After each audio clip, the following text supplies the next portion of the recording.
하나님 말씀 나누도록 하겠습니다. 하나님 아버지 감사합니다. 우리 찬양대의 고백처럼 우리가 주의 은혜로 살아가고 지금 이곳 이 현장이 하나님의 은혜를 통한 큰 복의 자리임을 고백합니다. 늘 잘 견디고 이기며 승리하는 우리들 되게 하여 주옵소서. 이 시간 말씀을 듣고자 합니다. 성령님, 우리에게 볼 수 있는 눈과 들을 수 있는 귀와 깨닫는 마음 주시고 깨달은 그대로 삶의 현장에 그대로 실천하여 말씀에 약속된 모든 것들 우리들 누리며 나누며 살아가게 하여 주옵소서. 예수 그리스도의 이름으로 기도합니다. 아멘. 이 아침에도 하나님의 귀한 은혜와 은총이 우리 안에 가득하시기를 예수님의 이름으로 축원합니다. 우리 이 마음으로요, 앞뒤 옆에 계신 분들과 함께 가장 밝은 웃음으로 참 잘 오셨습니다, 큰 은혜 받으시기 바랍니다라고 인사하겠습니다. 참 잘 오셨습니다, 큰 은혜 받으시기 바랍니다. 참 잘 오셨습니다, 큰 은혜 받으시기 바랍니다. 이제 서로를 보시고 이쪽은 저쪽을, 저쪽은 이쪽을 우리 손을 들며 인사하겠습니다. 참 잘 오셨습니다, 큰 은혜 받으시기 바랍니다. 참 잘 오셨습니다, 큰 은혜 받으시기 바랍니다. 우리 지난주와 이번 주는 많이 뭐가 달라졌죠? 마치 제 머리에 머리카락을 가득히 심은 느낌이 듭니다. 굉장히 이렇게 좀 풍성하게 우리 강단을 만들었는데요, 계속해서 관심을 가져주시고 기도해 주셔서 우리 교회가 주님이 원하시는 귀한 일들을 꼭 이루는 그런 재단들 되기를 소망합니다. 함께 읽은 본문은요, 예수님의 제자 중 한 명인 베드로가 기록한 편지입니다. 특히 주님에 대한 바른 지식으로 무장하여 교회 안으로 들어오는 거짓된 교사들, 이단의 세력을 이겨내고 다시 오실 예수님을 잘 맞이하도록 준비하게 한 내용들이지요. 베드로서 1장 1절에서 11절을 중심으로 우리 주제의 이야기를 정했습니다. 우리 보이는 오른편에 보면 저쪽 현수막에 하나님 나라에 합당한 성품이라, 하나님 나라에 합당한 성품이라는 주제로 몇 주간, 아니 몇 달 정도 말씀을 나누려 합니다. 이 시간을 통하여 저 여러분들을 향한 하나님 아버지, 하늘 아버지의 마음을 알고요, 우리를 향하신 하나님의 음성을 듣는 기회 되시기를 주님의 이름으로 축복합니다. 먼저 본문은 우리에게 이 말씀을 주십니다. 사도 베드로 선생님의 편지를 받는 대상, 누가 편지를 받는지에 주목하라 말씀합니다. 편지를 받는 대상, 우리 1절을 함께 읽어보죠. 읽으시면서 편지를 받는 사람들이 누구인지를 찾아보시기 바랍니다. 자, 1절 말씀 같이 읽습니다. 예수 그리스도의 종이며 사도인 시몬 베드로는 우리 하나님과 구주 예수 그리스도의 의를 힘입어 동일하게 보배로운 믿음을 우리와 함께 받은 자들에게 편지하노니. 아멘. 자, 편지를 받는 사람들이 등장하죠. 누구일까요? 그렇죠. 딱 나올 것 같은데 분명하게 말하긴 힘든, 누구냐면 동일한 믿음을 있는 사람들이라, 동일한 믿음이 있는 자들이라. 1절의 끝부분에 이렇게 표현하기를 동일하게 보배로운 믿음을 우리와 함께 받은 자들에게 편지하노니. 편지를 기록하는 베드로와 동일한 믿음을 가진 사람들이 베드로 후서라는 편지를 받는 사람들이지요.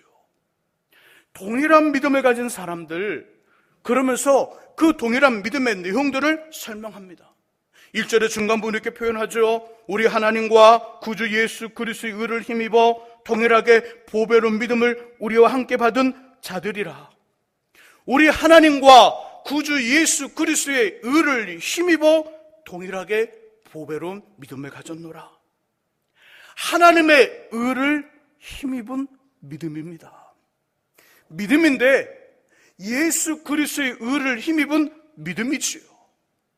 곧 하나님과 예수를 통하여 주어진 믿음, 하나님과 예수로 비롯된 믿음, 하나님과 예수로부터 시작된 믿음, 그 믿음의 처음이 나 자신이 아니라, 그 믿음의 첫 발이, 첫 시작이 다른 사람들의 일이나 다른 사람들의 어떤 모습이 아니라 우리에게 있는 것이 아니라 하나님과 예수님께 있는 믿음, 그 믿음의 시작이 하나님으로부터 예수로 비롯된 믿음을 가진 사람들이라. 이것이 편지를 받는 사람들입니다. 베드로전서 1장 2절에서는 이 표현을 이렇게 말해줍니다. 제가 베드로전서 1장 2절을 읽어보겠습니다. 잘 들어보시기 바랍니다. 곧 하나님 아버지의 미리 하심을 따라 성령이 거룩하게 하심으로 순종함과 예수 그리스도의 핏부림을 얻기 위하여 택하심을 받은 자들에게 편지하노니 은혜와 평강이 너희에게 더욱 많을지어다. 베드로 선생님은 베드로전서 1장에서 베드로후서 1장 1절에 있는 그 편지를 받는 대상을 이렇게 설명해 줍니다. 뭐라고 설명하냐면 동일한 믿음을 가진 사람들의 공통적인 모습으로 하나님 아버지가 미리 아셨더라라고 말씀합니다. 하나님 아버지가 미리 아신 것입니다. 성령께서 거룩하게 하신 것이지요. 예수 그리스도의 핏부림을 받은 것입니다. 성부 하나님, 성자 하나님, 성령 하나님께서 미리 아셔서 선택하여 불러 자신의 것으로 만드셨다는 이야기를 조금 어렵게 복잡하게 설명하고 있습니다. 단순한 이야기죠. 하나님께서 선택하여 불러 자신의 것으로 만든 사람들, 그들이 바로 동일한 믿음을 가진 사람들이라 말합니다.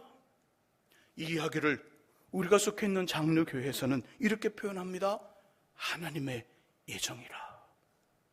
하나님의 예정. 정리하면 베드로후서라는 이 편지를 받는 동일한 믿음을 가진 사람들은 하나님의 선택과 예정을 통하여 예수를 믿고 주님의 자녀가 된 사람들입니다. 계속해서 본문 2절은 말씀하죠. 이들의 삶은 하나님과 예수로 비롯된 은혜와 평강으로 살아가는 사람들이더라. 하나님의 은혜로 살아갑니다. 주님의 평강으로 살아갑니다. 이들이 바로 동일한 믿음을 가진 사람들이지요. 3절에서는 하나님과 예수의 신기한 능력으로 생명과 경건에 속한 모든 것을 받은 자라 구원을 비롯한 풍성한 삶, 하나님으로 비롯된 풍성한 삶을 살아가는 사람들입니다.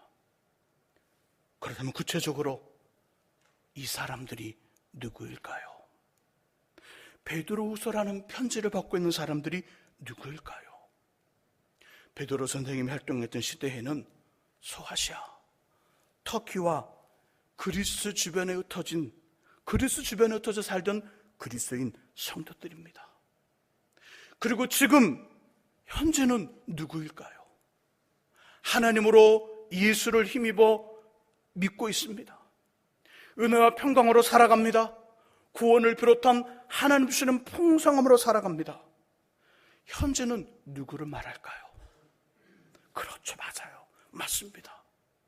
동일한 시간, 동일한 이 장소에서 예배를 드리는 저와 여러분들이 편지를 받을 대상이라는 것이지요. 우리가 베드로 선생님과 동일한 믿음을 가진 사람들입니다. 믿음의 정도와 믿음의 크기를 말하는 것이 아닙니다. 믿음의 본질을 이야기하고 있습니다. 믿음의 내용을 이야기하고 있습니다. 우리 모두는 베드로 선생님과 동일한 믿음을 가진 사람들입니다. 베드로후서라는 편지를 받는 대상들이지요. 이 말은요, 베드로전서 1장만이 아니라 베드로 전후서, 신약의 말씀, 구약의 말씀, 본문의 이야기와 본문을 중심으로 앞으로 나누게 될 하나님 나라에 합당한 성품이라는 말씀의 대상이라는 뜻입니다. 하나님의 말씀을 받을 사람들, 본문을 중심으로 앞으로 나누게 될 하나님 나라에 합당한 성품이라는 말씀을 분명 몇몇 사람들에게 국한된 것이 아닙니다. 몇몇 사람들에게 주고자 이 말씀을 준비된 게 아니라는 것이지요. 사역과 목회를 부름받은 목사님들, 전사님만의 이야기가 아닙니다. 교회 어렵고 힘들며 무거운 일들을 하라고 선택된 장로님, 권사님, 안수집사님만의 말이 아니지요. 구역을 맡아 섬기는 구역장과 교회학교 교사들, 찬양대, 찬양팀, 어느 부서를 맡고 있는 선교회 단체의 회장님, 그들에게만 해당하는 말씀이 아니라 하나님의 선택과 예정을 통하여 예수를 자신의 주님으로 믿고 살아가는 모든 성도들에게 주어진 이야기, 그 이야기가 본문의 말씀과 앞으로 나누게 될 하나님 나라의 합당한 성품의 그 말씀을 받는 사람들이라는 것이지요. 이것을 꼭 기억하시기를 예수님의 이름으로 부탁드립니다. 두 번째로 본문은 우리에게 이 말씀을 주십니다. 동일한 믿음을 가진 성도들의 삶은 변화와 새롭게 됨, 개선, 더 좋아지고 나아짐의 연속이라는 것입니다. 멈춰서는 안 된다는 거예요. 연속이라는 말에 우리 마음을 둬야 됩니다. 연속이더라. 동일한 믿음을 가진 성도들은 변화와 새롭게 되고 개선되어지며 더 좋아지고 나아짐에 연속된 삶을 살아야 한다는 것입니다. 어느 한순간에 멈춰져 있습니다. 어느 한순간에 지체하고 움직이지 않습니다. 더 이상 나아가지 않습니다. 더 이상 개선되지 않아요. 더 좋아지지 않아요. 더 나아지지 않아요. 문제 있다는 이야기입니다. 그 말은 우리의 삶이 더 많은 돈을 가지고 더 높은 자리를 가지고 더 좋은 것을 누리는 이런 이야기를 하는 것이 아닙니다. 오늘 본문의 이야기는 하나님의 나라에 합당한 성품의 이야기를 하고 있습니다. 우리 인격의 변화, 삶의 변화, 가치관의 변화, 생각의 변화가 일어나지 않는다면 우리는 분명히 문제 있는 성도라는 것이지요. 하나님 앞에 합당하지 않은 거예요. 10년 전이나 20년 전이나 엄마 뱃속에서 응하고 태어나면서 교회를 다녔는데 50년, 60년 다녔는데 여전히 동일한 생각을 가지고 있다면 분명 여기에는 문제가 있는 것입니다. 동일한 믿음을 가진 성도들의 삶은 계속 새로워져야 됩니다. 계속 변화되어야 됩니다. 계속 더 좋아져야 됩니다. 계속 더 나아져야 한다는 것이지요. 우리 4절을 함께 읽어보겠습니다. 본문 4절의 말씀 읽습니다. 이로써 그 보배롭고 지극히 큰 약속을 우리에게 주사 이 약속으로 말미암아 너희가 정욕 때문에 세상에서 썩어질 것을 피하여 성품에 참여하는 자가 되게 하려 하셨느니라. 아멘. 4절의 맨 처음 이로써 이 단어는요, 앞의 문장을 받아 마땅히 당연히 해야 될 행동 모습을 이야기할 때 이로써라는 단어를 사용합니다. 이로써 1절과 2절과 3절의 말씀, 하나님의 선택과 이정을 통하여 예수를 믿고 주님의 자녀가 되어 구원을 비롯한 영적 삶의 풍성한 삶을 살아가는 동일한 믿음의 성도들에게 요구되는 마땅하고요 당연한 행동을 의미합니다. 그것이 뭘까요? 우리 성도들에게 요구되는 마땅하고 당연한 삶, 시간이 가고 세월이 가고 연수가 지나고 그때마다 우리에게 반드시 점검되고 반드시 나타나야 될 것, 그것은 바로 변화이지요. 변화되 좋은 곳에서 나쁜 곳으로 변화를 말하지 않습니다. 예수 믿기 전보다 더 나빠지면 안 돼요. 이건 분명히 더 큰 문제인 거예요. 변화되 나쁜 곳에서 좋은 곳으로 변화되어야 됩니다. 오늘 보면은 사도 이렇게 표현하잖아요. 세상에 썩어지고 없어질 육체의 정욕을 쫓아가는 삶에서 신성한 성품으로의 추구를 하라. 이건 개선을 말하는 것입니다. 개선. 변화보다 조금 더 강한 표현, 개선되라. 마음이 개선하고 삶을 개선시키고 생각을 개선시키고 모든 행동을 개선시키라. 개선되라. 더 나아지고 더 좋아지는 쪽으로 변화되고 새롭게 되라. 사도 바울 선생님은요, 이런 모습을 주님을 닮아가는 삶이라, 그리스도 예수의 장성한 분량이 충만함이라 말해줍니다. 베드로 선생님은 5절에서 이런 삶에 더욱 힘을 쓰라 말합니다. 더욱 힘을 써서 더욱 힘을 쓰라 7절에서 끝부분에 더하라 말합니다. 우리가 더욱 힘을 써 더 해야 될 삶의 모습으로 8가지를 제시하고 있지요. 5절, 6절, 7절 읽지는 말고요, 눈으로 보면서 함께 8가지를 말해보겠습니다. 다 준비됐지요? 자, 첫 번째 뭘까요? 두 분밖에 안 계시나 봐요, 예배 인원이. 첫 번째는 믿음 30명 계시네요. 다시 한번. 첫 번째는 믿음, 두 번째는 덕, 세 번째는 지식, 네 번째는 절제, 다섯 번째는 인내, 여섯 번째는 경건, 일곱 번째는 형제의회, 마지막 여덟 번째는 사랑, 사랑을 더하라.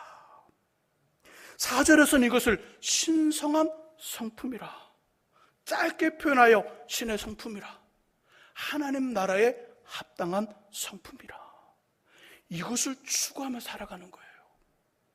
믿음의 성도들은 이 모습으로 발전되어지고 성장하고 성숙하게 한 삶의 모습을 시작한 거예요. 우리는 이미 멈출 수 없는 그 경계를 하고 있는 것입니다. 어떤 멈출 수 없는 경기? 예수를 닮아가는 경기. 그리스도의 분량이 충만한 삶의 경계를 하고 있는 것이죠. 믿음, 덕, 지식, 절제, 인내, 경건, 형제의 사랑을 더하는 그 삶으로의 경계가 시작되어 멈출 수 없다는 것이지요. 부모는 이런 것을 더하며 이렇게 되도록 더욱 힘을 쓰라. 더욱 힘을 쓰고 여기에 하나하나를 더하고 더하라. 지금의 우리의 모습과 삶에 8가지의 신성한 성품을 더하고 힘을 써 그대로 살아가라는 것이지요. 이런 삶을 살아가는 사람들, 완성은 아니지만 이것을 내 힘을 쓰고 애쓰며 간절히 은혜를 구하고 몸부림치는 영혼들에게 8절의 말씀 속에 보니까 하나님의 유익이 주어집니다. 하나님의 상이 주어지죠. 이 예수를 더 많이 알게 될 것이라. 이런 삶을 살아가는 사람들에게 8절에서는 예수님을 더 많이 알게 되므로 아는 만큼 영적인 열매와 삶의 열매와 인생의 열매가 풍부해집니다. 복을 받기 원하십니까? 신성한 성품을 추구하시기 바랍니다. 목사님, 기도해야 되지 않나요? 당연히 기도해야 되지요. 기도의 이유가 뭘까요? 뭔가를 이루기 위해서, 내 소원을 성취하기 위해서. 이거는 저 유치원생들의 기도입니다. 초등학생, 고등학생, 대학생, 성인이 되었습니다. 그들의 기도는 달라져야 됩니다. 그들의 기도는 주님을 닮아가게 하는 몸부림의 기도가 있어야 됩니다. 하나님, 제 안에 덕이 부족하네요. 하나님, 저 안에 경건이 부족하네요. 하나님, 경건하고 덕 있는 삶을 살 수 있도록 도와주세요. 그것이 안 되니까 금식하고 잡정기도하고 서원기도하고 끝이 안 되니까 울부짖고 기도해야죠. 그런데 변화돼야 되죠. 개선돼야 되죠. 그러면 당연히 우리가 구하는 것 이루어지고 풍부해진다고요. 복이 저절로 온다고요. 복을 구하지 않아도 삶이 주님을 쫓아가는 몸부림이 있으면 복은 저절로 오는 거예요. 복은 저절로. 18절이 그 말씀이에요.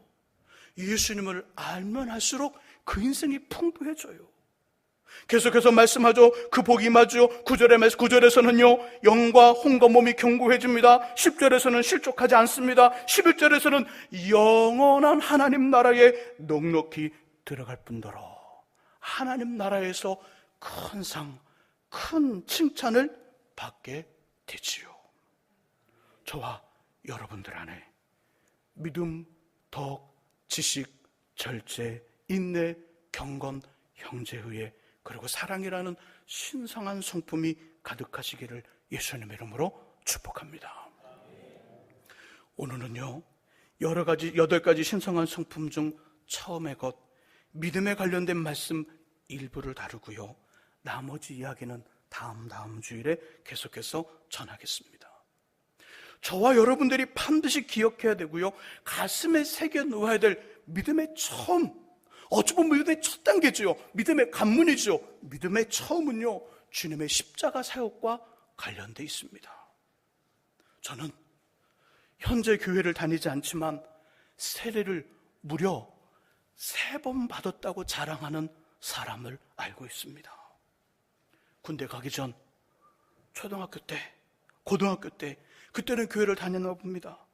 고등학교 때 한 번 받고요, 군대에 가서 초코파이와 우유를 준다고 해서 한 번 더 받고, 제대 후 이제 교회를 잘 다녀야지, 신생활을 잘해야지, 그러면서 결단의 의미로 또 한 번 받았대요. 그런데 다니지는 않습니다. 혹시 이분이 교회에 나온다면 세례를 다시 받으려고 하겠지요? 한 번 더 결단을 해야 되니까.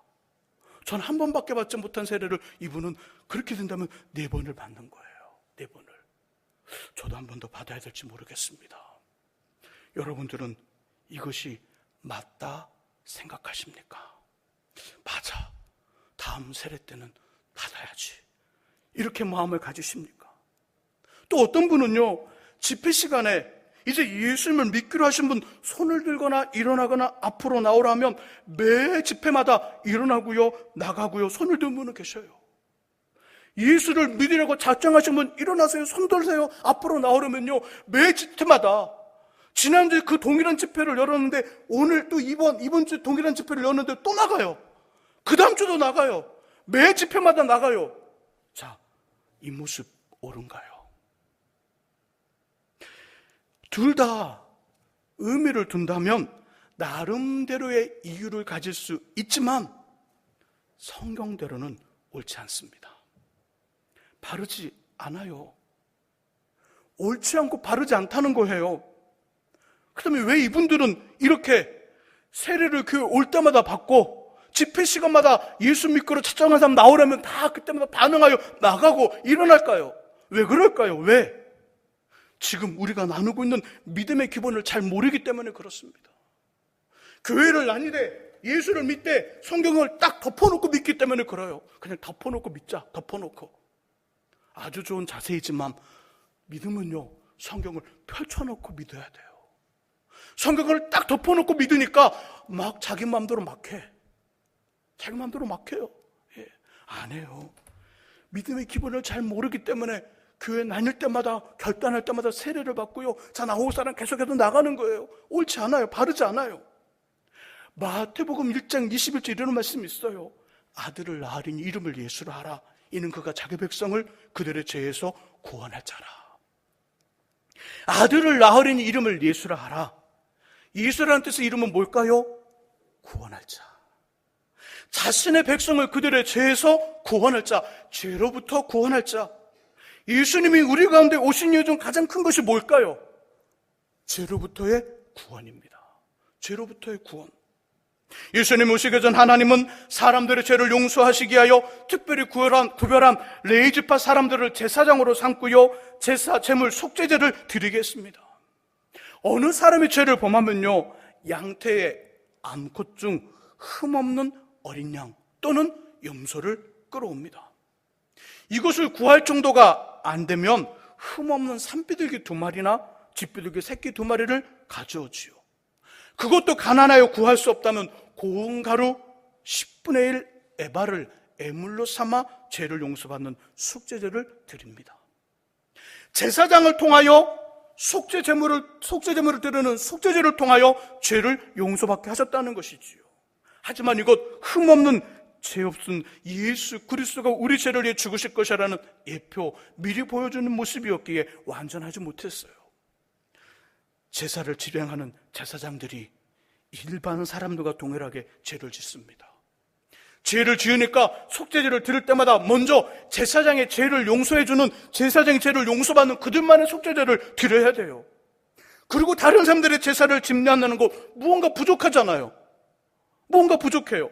속죄제 제물도 흠이 없어야 되는데 아무리 잘 돌보고 잘 키우고 보호해도 사람이 하는 일이라 어딘가에는 조금의 흠집이 있는 것입니다. 그래서 결국 흠 없고 죄 없는 제사장, 대제사장이 필요했고요, 제물이 필요했던 것입니다. 만일 예수님이 요셉의 어떤 그 아이로 요셉으로 잉태됐다면 남자 후손이 되겠지요. 아담 후손이 되어 모든 사람에게 있는 죄가 있어 흠없는 제사장도 흠없는 제물도 될 수 없었지만 성령으로 잉태됩니다. 성령으로 잉태되어 여자의 후손이 되므로 우리처럼 원래 죄인, 태어나면서부터 아버지에게서 이어받는 죄 언제가 없는 것이지요. 그러므로 흠도 없고요, 죄도 없는 제사장, 대제사장이 되었을 뿐더러 깨끗한 제물이 되었던 것입니다. 그분이 십자가에 죽으시고 3일 만에 부활하셔서 우리 모두의 죄를 해결하고 구원해 주시는 주님이 되었지요. 여기까지가 조금 듣기 정말 재미없는 아주 중요한 이야기지만 지루한 예수님의 이야기였어요. 바로 그냥 졸고요. 막 삐뚤삐뚤 시간이 아직 우리가 끝나는 시간, 설교가 끝나는 시간 아직도 한 5분에서 6분 정도 남았는데 항상 5, 6분 후에 끝나는 시간이 딱 됐는데 아직 그 시간이 되지도 않았는데요. 예수는 십자가 죽으심의 이야기, 죄에 대한 이야기를 하니까요. 인상이 다 굳어지고요. 방금 전에 그렇게 되기를 축복합니다. 그때 끝났어야 되는데 갑자기 또 예수님 믿음에 관련된 이야기를 하니까 막 지루해지는 느낌을 받는 것 같아요. 다 끝났습니다. 다 끝났어요. 이제 예수님을 믿는 모든 사람들이 저는 어떻게 될까요? 예수님 때문에. 그들은 남아있을까요? 용서받을까요? 용서받아요. 무엇으로? 예수를 믿음으로. 이것이 믿음의 첫 번째, 가장 중요한 죄인으로부터 용서, 죄인이 아닌 의인으로의 인침, 구별함, 원죄로부터의 자유함입니다. 이것이 믿음의 밑바닥에 깔려있지 않으면 우리 행하는 모든 것들은 주님과 관련이 없어요. 이것이 우리 밑바닥에 딱 깔려있지 않으면 혹시 우리가 예수님의 이름으로 기도 응답을 받아도 주님과 관련 없어요.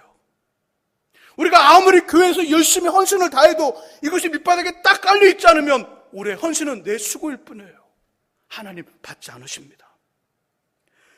이 언제로부터 자유함, 예수를 믿음으로 우리 가장 근본적인 죄가 해결이 됩니다. 근데 문제는 뭘까요? 예수를 믿고서도 사소하고 작게 계속돼서 시작되는 죄가 있습니다. 이거 우리 그냥 신학적인 표현으로 자범죄라, 스스로 범하는 죄. 원죄는 이미 해결됐죠. 자범죄가 있습니다. 이 죄의 특징이 있습니다. 잘하고 성장한다는 거예요. 또 다른 죄를 짓게 한다는 거예요. 그리고 이 죄의 특징이 어느 순간 꽝 하고 터져서 다 드러나요. 하나님과 사람의 관계에서, 개인적으로, 가정적으로, 삶의 현장에서 치명적이며 심각한 결과를 가져오는 행동의 죄로부터 또 예수를 믿음으로 용서, 자유함을 얻습니다. 여전히 죄의 유혹을 받지요. 원죄를 용서받고 우리 스스로 범하는 죄도 용서받았는데 오늘 이 이야기를 다 끝나고 내일 아침에 되면 또다시 죄의 유혹을 받아요. 때로는 실수도 하지요. 주님이 그 한가운데 오셔서 그 문제를 해결해 주심으로 우리는 평안하고 자유롭습니다. 예수님이 하신 일이 죄로부터의 구원이니까. 유혹을 받지만 유혹 앞에 저항하고 유혹을 이기는 하늘의 힘이 어떤 것인지를 경험하는 놀라운 일들을 우리가 매일매일 경험하고 경험하지요. 결국 우린 예수님 때문에, 예수를 믿음으로, 저와 여러분들의 죄 가운데 계신 예수님 때문에 예수를 믿음으로 죄를 버리고 죄를 이기며 새로워졌고요. 더 새로워질 것이며 좋아지고 결국은 주님을 닮게 될 것입니다. 이것이 믿음의 처음입니다. 예수를 믿으면 원래 죄인, 구원받지 못하는 원죄로부터의 용서, 자유함을 누리고요. 용서를 받고요. 삶에 살아가는 어떤 연약한 죄의 모습들도 예수를 믿음으로 용서를 받습니다. 이것이 믿음의 처음입니다. 조금 심각한 시간을 가져보려 합니다. 예배 인도자인 제가 아니라, 또한 주변의 사람들이 아니라 하나님 앞에 있다는 마음으로 조용히 눈을 감으시고요. 조용히 눈을 감으시고 제가 여러분들을 2번을 초청하도록 하겠습니다. 저도 무거운 마음으로 여러분들을 초청하려 합니다. 여러분들 신중하게 초청에 답하시기 바랍니다. 눈을 감으시고요. 제 눈을 보시면 어떡해요? 눈을 감고 하자니까. 자, 첫 번째 초청. 이 초청은 인생에 한 번이면 됩니다. 인생에 한 번. 2번, 3번도 필요 없어요. 한 번이면 돼요. 하지만 여러분들의 기억 속에 분명히 기억되어 있지 않다면 다시 한번 초청에 응해 주시기 바랍니다. 초청합니다. 우리 죄 가운데 오셔서 예수님을 알지 못하고 살았던 죄, 예수님을 알지 못하고 살았던 죄, 지금까지 잘못, 현재의 잘못, 그리고 앞으로의 모든 잘못을 용서하시고 새롭게 하시는 예수님을 아직 구원의 주로 영접하지 않았다면 이 시간 여러분을 믿음의 자리로 초청합니다. 예수님을 구원의 주로 영접하기를 원하시는 분이 계시다면 눈을 감고요, 조용히 2 손을 가슴에 올려주시기 바랍니다. 주님은 여러분의 응답을 오랫동안 기다리셨습니다. 영접하는 자, 곧 그 이름을 믿는 자들에게는 하나님의 자녀가 되는 권세를 주셨다는 말씀처럼 여러분들은 지금 이 시간 하나님의 자녀가 되었습니다. 이 사실은 어떤 상황, 어떤 일 앞에서도 절대로 변하지 않습니다. 주님의 자녀가 되신 것을 진심으로 축하합니다. 손 내리지 마시고요, 그대로 잠깐 기다려 주십시오. 두 번째 초청을 합니다. 예수님을 자신의 구원의 주로 영접했지만 여전히 죄 가운데 있으며 죄의 유혹으로 고민하고 아파하며 갈등하는 분이 계십니까? 우리의 죄 가운데로 오셔서 죄와 유혹을 다 이기시고요, 그것 때문에 힘들어하는 자신의 사람들을 얼마든지 도와주시려고 기다리시는 예수님이 계십니다. 그분이 지금 여러분들을 믿음의 자리로 초청하고 있습니다. 예수님의 도움으로 죄를 이기고 유혹을 이기며 하늘의 평화와 자유를 받고 누리기를 원하시는 분이 계시다면 조용히 두 손을 가슴에 올려주시기 바랍니다. 그리고 이 시간 우리 가운데로 오신 구원의 주 예수님의 은혜와 도우심을 기대하고 필요로 하신 분들도 조용히 두 손을 가슴에 올려주시기 바랍니다. 제가 기도하겠습니다. 하나님 아버지, 이 시간에 예수님을 나의 주로 인격적인 고백을 통하여 한 번도 영접하지 못했던 사람들, 이 시간 주여 예수를 우리의 주로 나의 주로 고백하고 예수님과 함께 살아가는 하나님의 사람, 동일한 믿음을 가진 사람으로 거듭나게 하심을 감사를 드립니다. 이제는 하나님의 자녀가 되었으니 어떤 것도 이것을 흔들 수 없다 하셨사오니 우리를 꼭 지켜 주옵소서. 죄욕, 아버지 연약함, 아버지 그리고 주님 갈등으로 인하여 어려워하는 믿음의 성도들, 주님의 도우심을 받고자 가슴에 손을 올렸습니다. 여러 가지 삶의 문제와 고민을 가지고 아버지의 도우심을 구하고 아버지의 인정을 구하는 믿음의 성도들 손을 흘리며 아버지의 이끄심을 구하고 있습니다. 주님 도우시고 붙드셔서 승리하게 하시고 그 일 속에 담겨진 하나님의 깊으신 뜻들을 이해하고 그 뜻을 이루며 살아가는 우리 모두가 되게 하여 주옵소서. 믿음의 기본을 잘 지키게 하시고 흔들리거나 요동하지 않도록 붙잡아 주시고 하나님 나라에 합당한 성품, 신성한 성품이 우리 안에 더욱더 견고히 새로워지고 더해지는 역사 있게 해 주옵소서. 예수 그리스도의 이름으로 기도합니다. 아멘. 우리 함께 찬송합니다. 찬송가 400